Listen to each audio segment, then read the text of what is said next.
Incroyablement, la première mention indirecte du prince noir remonte au XIXe siècle. En 1899, le génial inventeur de son époque, Nikola Tesla, annonce la réception d'un signal dont la source se situe dans l'espace lointain.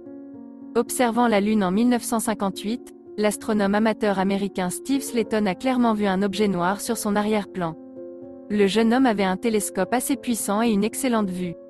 La vitesse du corps observé et la direction du mouvement par rapport à la Terre jettent le doute sur son origine naturelle.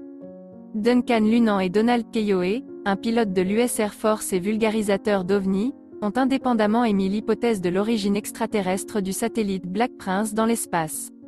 Ils ont affirmé que le prince noir était un objet volant non identifié, et que c'était lui, à leur avis, observé par l'astronaute Gordon Cooper lors de son vol à bord du navire Mercury en 1973. Selon l'une des versions de Lunand et Keough, le satellite est destiné à l'observation des personnes, tout en étant une balise. Selon une autre hypothèse, la sonde extraterrestre sert de lien entre les civilisations extraterrestres et terrestres, poursuivant des objectifs pacifiques.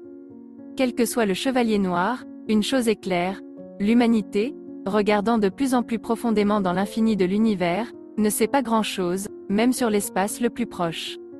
Peut-être qu'une autre civilisation est très proche. Peut-être que le Black Knight UFO, volant sur une orbite polaire anormale dans la direction opposée du reste des satellites de la Terre, est raisonnable et attend de l'humanité qu'elle soit prête pour un contact bidirectionnel.